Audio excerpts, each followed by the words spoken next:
Hello everyone, good morning to all of you and welcome to online study point.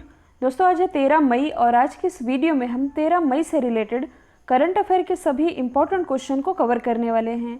तो यदि आप लोगों को इस वीडियो की पीडीएफ चाहिए तो आप हमारे इस मोबाइल एप्लीकेशन को भी इंस्टॉल कर सकते हैं, जिसमें आप लोगों को डेली क्विज, फ्री पीडीएफ और प्रतिदिन के करंट अफेयर का ऑडियो भी मिल सकेगा।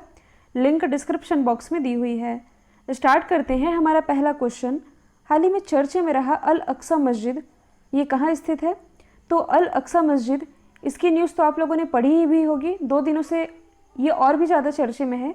लगभग हर न्यूज़पेपर में ये न्यूज़ कवर की गई है अल अक्सा मस्जिद वाली, जो कि स्थित है यरूशलेम में। तो इससे रिलेटेड हम A to Z fact discuss करने वाले हैं। यरूशलेम, सबसे पहले आप इसकी यदि लोकेशन देखेंगे तो ये है इज़राइल। इज़राइल के बारे में देखिए, ये है गोलन हाइट्स। ये वही गोलन हाइट्स है जिसे लेकर के सीरिया और इज़राइल के बीच में विवाद होता है। इसी गोलन हाइट्स से निकलती है जॉर्डन रिवर, और इस जॉर्डन रिवर के वेस्ट में जो बस्ती बसी हुई है या जो लोग रहते हैं, ये वेस्ट बैंक का हिस्सा है और ये कहलाता है ईस्ट बैंक का हिस्सा। तो ये जो घटना हम डिस्कस कर रहे हैं ये है वेस्ट बैंक की, जहाँ ये यरूशलेम स्थित है। अब हम थोड़ा इसी यरूशलेम के इतिहास के बारे में कुछ डिस्कस कर लेते हैं, जिस पर सबसे ज़्यादा विवाद काफ़ी समय से चला आ रहा है और अब तक बना हुआ है। यरूशलेम ये इज़राइल की कैपिटल है, ऐसा मानता है यूनाइटेड नेशन यानी कि संयुक्त राष्ट्र, और इज़राइल ये खुद भी मानता है। लेकिन इसमें जो फ़िलिस्तीनी है, इनका ये कहना है कि ये हमारा है, आपने इससे हमसे कब्जा किया है। यदि आप इस मैप को देखेंगे तो आप देख पा रहे हैं कि 50 से 60 साल पहले यहाँ जो इज़राइल का तो कोई नक्शा ही नहीं हुआ करता था। धीरे धीरे आप ये कह सकते हैं कि इज़राइल ने जो फ़िलिस्तीन है इसे अपने अंदर समा लिया है या इसे अपने अंदर निगल लिया है।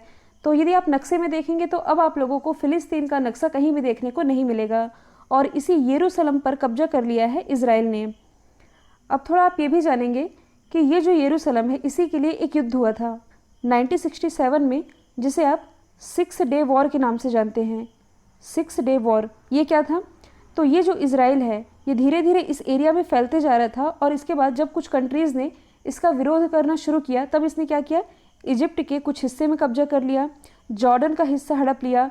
इसके अलावा सीरिया, जॉर्डन, इराक, कुवैत, इनके हिस्सों में भी इज़राइल ने हमला कर दिया था।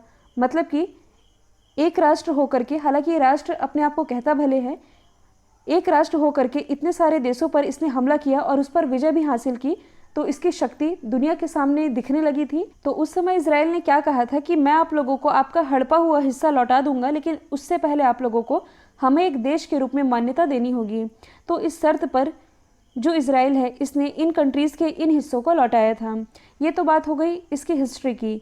अब उस 1967 के युद्ध के दौरान इज़राइल ने यरूशलेम पर कब्जा तो कर लिया था और इसे अपनी राजधानी बताता है, लेकिन फ़िलिस्तीन इसे नहीं मानता। वो कहता है कि इज़राइल हमारी राजधानी है और पूर्वी यरूशलेम पर इज़राइल का कब्जा है। फ़िलिस्तीन इज़राइल को यहाँ से हटाने की मांग करता आ रहा है। तो दोनों ही देशों के बीच ये वाद विवाद देखने को मिलता है। इसी बीच यरूशलेम में स्थित है ये जो अल अक्सा मस्जिद, जो कि अभी चर्चे में आई थी। अभी क्या हुआ है, तो ये जो आप देख रहे हैं अल अक्सा मस्जिद, अल अक्सा मस्जिद, देखिए ये 4 कम्युनिटी का प्रार्थना स्थल है यदि आप कहें तो। एक तो है मुस्लिम, ईसाई, और कौन है, यहूदी। इसमें से एक चौथी कम्युनिटी आप कह सकते हैं अर्मेनियाई। अर्मेनियाई हालांकि ये भी ईसाई ही हैं।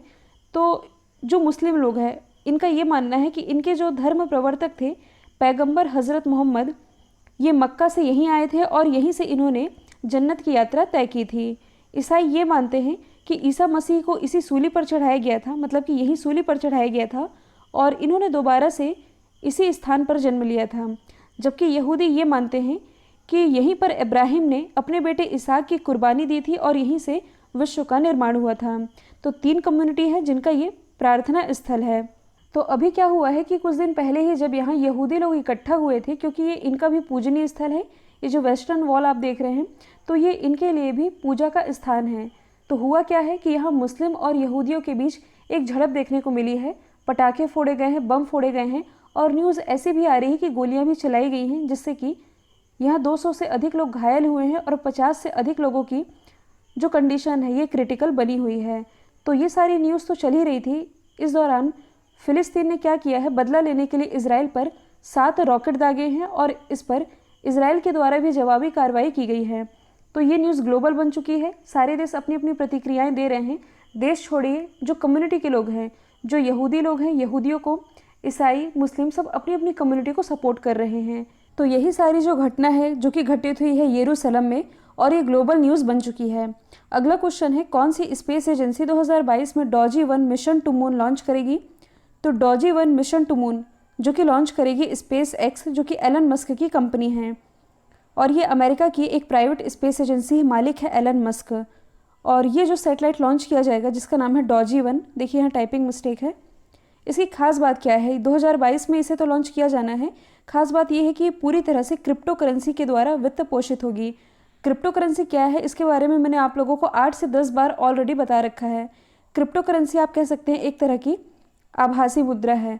आभासी मुद्रा मतलब कि जिसे हम ना तो देख सकते हैं ना ही छू सकते हैं। ये पूरी तरह से एक डिजिटल करेंसी होती है, और इसके कुछ फ़ायदे और नुकसान मैंने आप लोगों को पहले भी बताए थे। इसमें शेयर हैं जो अचानक से ऊपर चले जाते हैं और अचानक से एकदम से नीचे आ जाते हैं, और क्रिप्टो करेंसी के थ्रू ही बहुत सारे अवैध कार्य किए जा रहे हैं, क्योंकि इस पर किसी भी सरकार का या किसी भी कंपनी संस्थान का कोई भी कंट्रोल नहीं होता। मतलब आप कह सकते हैं कि इसकी कोई भी अथॉरिटी नहीं होती। भारत में यदि हम बात करें तो इस बार का जो बजट पेश किया गया था, इसमें इस बात के बारे में बताया गया था कि भारत में क्रिप्टो करेंसी जब लाई जाएगी तो ये केवल आरबीआई की लाई जाएगी, मतलब कि इसकी कोई अथॉरिटी होगी, इस पर विचार किया जा रहा है। और एलन मस्क ने फरवरी इसी साल मतलब एक ट्वीट किया था जिसमें इन्होंने ये कहा था कि जो क्रिप्टो करेंसी है ये पृथ्वी का फ्यूचर है, मतलब कि फ्यूचर करेंसी है क्रिप्टो करेंसी। जिसके बाद से जो डॉजी कॉइन है इसके शेयर एकदम से अचानक से बढ़ गए थे, रातों रात बढ़ गए थे। लगभग 69% इसके शेयरों में वृद्धि हुई थी। और सडनली आप लोगों ने सुना भी होगा कि जेफ बेजोस को पीछे छोड़ते हुए दुनिया के सबसे अमीर व्यक्ति भी बन गए थे। तो यही सारी घटना थी। क्रिप्टो करेंसी ये चल भी रहा है, काफ़ी सारे लोग इसमें इन्वेस्ट भी करते हैं। सेफ कितना है या नहीं ये तो आप ही लोग जानेंगे। फिलहाल मैं आप लोगों को ये बता रही हूँ कि ये जो सैटेलाइट लॉन्च किया जाएगा ये पूरी तरह से क्रिप्टो करेंसी के द्वारा वित्त पोषित होगा। अगला क्वेश्चन है, कोलोनियल पाइपलाइन कंपनी, इस पर साइबर अटैक के बाद किस देश ने आपातकाल की घोषणा की है? तो ये न्यूज़ अभी चर्चे में रही है। हाल ही में अमेरिका ने आपातकाल की घोषणा कर दी है। तो सबसे पहले यदि आप अमेरिका में देखेंगे, मतलब कि यूएसए के मैप में ये जो आप निचला हिस्सा देख रहे हैं ये है पाइपलाइन का, मतलब कि ये जो पाइपलाइन है तेल की पाइपलाइन है, जिसे आप लोगों ने भारत में सुना होगा कि पाइपलाइन के थ्रू ही जो तेल है ये एक राज्य से दूसरे राज्य में पहुंचते हैं। हालांकि पाइपलाइन के थ्रू भी पहुंचते हैं और ये ट्रकों के माध्यम से भी एक राज्य से दूसरे राज्यों में पहुंचते हैं। तो ये वाला जो एरिया आपने देखा है, इस एरिया के थ्रू मतलब कि इस पाइपलाइन के थ्रू रोज़ाना यहाँ से 25 लाख बैरल, इन्हें आप कह सकते हैं डेली 2.5 मिलियन बैरल तेल ये सप्लाई होता है इसी कोलोनियल पाइपलाइन के माध्यम से। तो इस पाइपलाइन के माध्यम से इन राज्यों को ये जो तेल का सप्लाई हो रहा था, ऐसा तो है नहीं कि किसी भी राज्य को कितना भी तेल मिल जाएगा। इसे भी कंट्रोल करने के लिए कोई ना कोई व्यक्ति तो चाहिए ना। तो इसके लिए एक तरह का आप कह सकते हैं कंट्रोल रूम ये स्थापित किया गया, जिससे कि यहाँ कुछ इंजीनियर बैठते थे, कोई सॉफ्टवेयर के जानकार बैठते थे, जो कि किस राज्य में कितना तेल पहुँच रहा है इसकी पूरी जानकारी इन कंप्यूटरों में फीड होती थी। तो अभी क्या हुआ है कि लॉकडाउन के चलते यहाँ के जो मोस्टली वर्कर हैं ये वर्क फ्रॉम होम कर रहे हैं, मतलब कि इस कंट्रोल रूम में जाकर के काम नहीं कर पा रहे हैं। तो ये इसकी देख रेख से भी बाहर है। तो हैकर को यहाँ पर एक सुनहरा मौका मिला है। तो अभी हैकरों ने क्या किया है कि इन कंप्यूटरों से डेटा चुरा लिया है। लगभग 100 GB का डेटा चुराया गया है, जिस पर सभी तरह की इन्फॉर्मेशन है कि किस राज्य को किस दर पर या किस रेट पर ये तेल का सप्लाई किया जाता है, और जो भी पर्सनल इन्फॉर्मेशन है ये सभी फीड है। तो अब ये जो हैकर है इन्हें ये धमकी दे रहे हैं कि आप हमें इतने पैसे दीजिए, मतलब कि फिरौती की मांग कर रहे हैं, और इनकी मांग पूरी ना करने पर ये डेटा को लीक कर देंगे। तो ये खबर जब यहाँ के प्रेसिडेंट है जो बाइडेन इन तक पहुँची तो इन्होंने इस सप्लाई को फ़िलहाल रोक दिया है। अब रोक दिया है तो इससे क्या होगा कि यहाँ तेल की कीमतों में 2 से 3% की वृद्धि देखने को मिलेगी, क्योंकि आप सभी जानते हैं कि बाज़ार में जब किसी वस्तु की कमी हो जाती है तब उसकी कीमतों में उछाल आ जाता है। तो मतलब तेल की सप्लाई तो होगी, लेकिन पाइपलाइन के माध्यम से ये सप्लाई बंद की गई है। जो बाइडेन का कहना है कि हम सप्लाई करेंगे लेकिन ट्रकों के माध्यम से। हालांकि ट्रकों में उतना तेल तो नहीं आ पाएगा, लेकिन जितना भी हो सकता है ट्रकों के माध्यम से इन राज्यों में फ़िलहाल तेल का सप्लाई किया जाना है। और जब तक इस समस्या से निजात नहीं पा लिया जाता तब तक यहाँ इमरजेंसी की घोषणा कर दी गई है अमेरिका के द्वारा। अगला क्वेश्चन है, हाल ही में किस देश के प्रधानमंत्री ने विश्वास मत खो दिया है? तो हाल ही में नेपाल के जो प्राइम मिनिस्टर थे, जिनका नाम है केपी शर्मा ओली, इन्होंने अपना विश्वास मत खो दिया है। और यदि देखा जाए तो नेपाल की संसद में 271 संसद है। साथ ही एडिशनल तौर पर आप ये भी याद रख लीजिए कि सबसे नवीन संविधान, जैसे कि भारत का संविधान आप सभी जानते हैं कि ये लागू कब हुआ था, 26 जनवरी 1950 को। इसलिए 26 जनवरी को हम रिपब्लिक डे के रूप में मनाते हैं। लेकिन सबसे नवीन संविधान यानी कि नया संविधान ये है नेपाल का, जो कि बना था 2015 में। यहाँ की संसद में यदि देखा जाए तो 271 सदस्य हैं। संसद में भारत में कौन कौन होते हैं? राष्ट्रपति, लोकसभा और राज्यसभा। वैसे ही नेपाल की ये जो संसद है यहाँ 271 सदस्य हैं। तो केपी शर्मा ओली के पक्ष में 93 और विरोध में 124 यानी कि पक्ष से ज़्यादा विरोध में यहाँ वोट दिए गए हैं, जिसके बाद इन्होंने अपना विश्वास मत खो दिया है। तो आप कह सकते हैं कि नेपाल के अब तक जो प्राइम मिनिस्टर थे केपी शर्मा ओली, अब यहाँ के प्राइम मिनिस्टर नहीं रह गए हैं। भारत के साथ यदि नेपाल के संबंध देखे जाए तो बीते लगभग 2 सालों में जो केपी शर्मा ओली है, इन्होंने लगातार भारत के विरोध में ही बयानबाजी की है, चाहे वह लिपुलेख के दावा वाली बात हो, और अभी तो ये भी बात आई थी कि ये मानते हैं कि जो भगवान राम थे इनका जन्म नेपाल में ही हुआ था।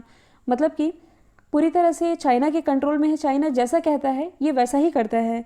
तो केपी शर्मा ओली के नेतृत्व में भारत और नेपाल के जो संबंध है ये बहुत ज़्यादा अच्छे तो नहीं रहे हैं। फिलहाल इन्होंने अपना विश्वास मत खो दिया है। नेपाल की यदि हम बात करें तो इसी नेपाल में स्थित है विश्व की सबसे ऊंची चोटी, जिसका नाम है माउंट एवरेस्ट। ये लोकेशन मैं आप लोगों को इसलिए भी दिखा रही हूँ क्योंकि अगला क्वेश्चन माउंट एवरेस्ट से ही रिलेटेड है। और नेपाल की राजधानी है काठमांडू। काठमांडू में ही हेडक्वार्टर स्थित है सार्क का। करेंसी है नेपाली रुपया। यहाँ की प्रेसिडेंट है विद्या देवी भंडारी। यहाँ कुछ रिवर हैं जैसे कि केल river, Narayani river, Kosi river और कार्नली रिवर। देखिए रिवर की लोकेशन भी आप देखते चलिएगा और इसकी ढलान भी देखते चलिएगा, क्योंकि आगे हम इसी के बारे में डिस्कस करने जा रहे हैं। अगला क्वेश्चन है, हाल ही में किस देश ने माउंट एवरेस्ट पर कोविड-19 विभाजन रेखा स्थापित करने का निर्णय लिया है? तो ऐसा फैसला भी हाल ही में चाइना के द्वारा किया गया है, जिसने कि दुनिया को कोरोना दिया है। इसने अब ये फैसला किया है कि ये इस माउंट एवरेस्ट पर एक विभाजन रेखा खींचेगा। कैसी विभाजन रेखा? ताकि नेपाल से चढ़ने वाले जो पर्वतारोही हैं, जो कि माउंट एवरेस्ट की चढ़ाई करते हैं, इनके ज़रिए कोरोना वायरस कहीं उनकी सीमा में प्रवेश ना कर पाए। और 2019 में वायरस जो है ये चाइना से ही फैला था, आप सभी जानते ही हैं। और एवरेस्ट के बेस कैंप पर दर्जनों से अधिक लोग कोरोना से पीड़ित हैं और नेपाल में कोरोना वायरस की दूसरी लहर, इसका प्रकोप जारी ही है। एवरेस्ट के बेस कैंप में 30 से ज़्यादा लोग बीमार हैं जिन्हें निकाला गया है। और माउंट एवरेस्ट आप सभी जानते ही हैं, ये नेपाल और चाइना की सीमा को बांटती है। तो इस चोटी का जो उत्तरी हिस्सा है यानी कि ऊपर वाला हिस्सा, ये चाइना की ओर पड़ता है। तो हाल ही में तिब्बत के अधिकारियों ने मीडिया को ये बताया है कि उत्तर दिशा से आने वाले जो पर्वतारोही हैं, इनसे दक्षिणी छोर से जाने वाले पर्वतारोहियों से संपर्क ना हो पाए, इसके लिए काफ़ी कड़े कदम उठाए जा सकते हैं। मतलब ये तो वही बात हो गई कि आप पूरी दुनिया में कोरोना फैलाए, लाखों लोगों की आपने जान ले ली, लेकिन आपके बॉर्डर पर भी कोई भी कोरोना का व्यक्ति प्रवेश भी ना कर पाए, इसके लिए अब आप सख्ती दिखा रहे हैं। तो ऐसा ही फैसला किया है चाइना ने कि वे अब माउंट एवरेस्ट पर कोविड-19 विभाजन रेखा स्थापित करेंगे ताकि इनके देश में किसी भी तरह से संक्रमण प्रवेश ना कर पाए। किस गणराज्य में कैस्पियन सागर के तट पर 170 लुप्तप्राय सील्स मृत पाई गई हैं?